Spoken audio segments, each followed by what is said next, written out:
আগে থেকে অ্যাপয়েন্টমেন্ট নেওয়া ছিল এমনটা জানা যাচ্ছে। একগুচ্ছ দাবি পেশ করা হয়েছে, বেশ কিছু অভিযোগ জানানো হয়েছে, কিছুক্ষণ পরে সেটা প্রকাশ্যে জানানো হবে।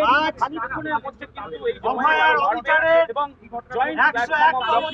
তারা এসে পৌঁছবে মেডিকেল সার্ভিস সেন্টার, ঘোষণা করা হচ্ছে সার্ভিস ডক্টর ফোরাম এবং নার্সেস ইউনিটির পক্ষ থেকে ঘোষণা করা হচ্ছে।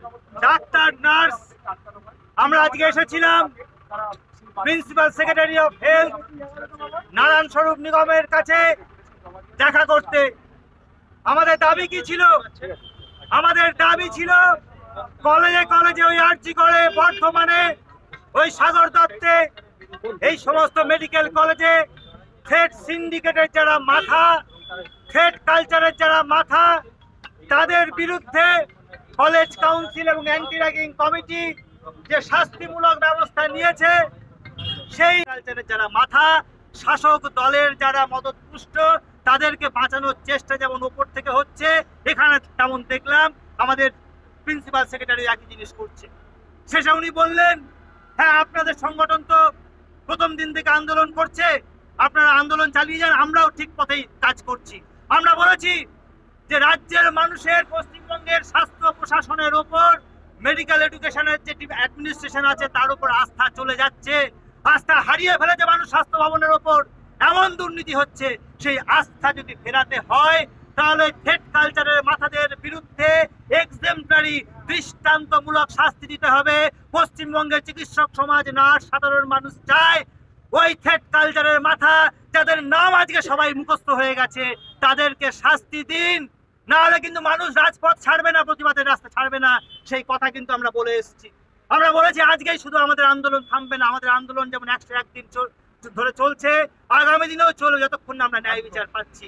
এই আমরা বলে এসেছি। আমরা ডেপুটেশন কপি জমা দিয়ে এসেছি, রিসিপ্ট কপি আমাদের হাতে রয়েছে। আমাদের আন্দোলন চলবে।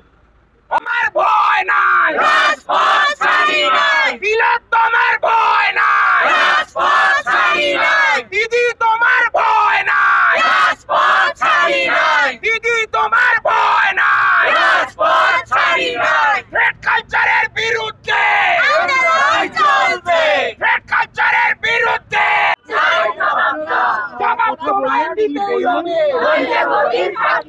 আমরা আজকে আরজিকর, বর্ধমান মেডিকেল কলেজ এবং সাগর দত্ত মেডিকেল কলেজে থ্রেড কালচারের যারা মাথা, যে থ্রেড কালচার থেকে অভয়ার খুন হয়েছিল, সেই থ্রেড কালচারের মাথাদেরকে রাজ্য প্রশাসন বাঁচানোর চেষ্টা করছে।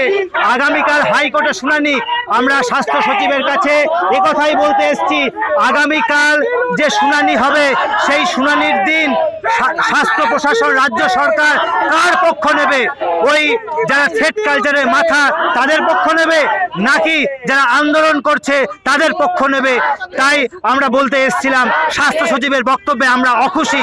তিনি এমন একটা ভাবদিল দেখালেন যে যা হচ্ছে তা ভালোই হচ্ছে, যা হবে তা ভালোই হবে, অর্থাৎ সরকার সবই যেন ঠিক করছে।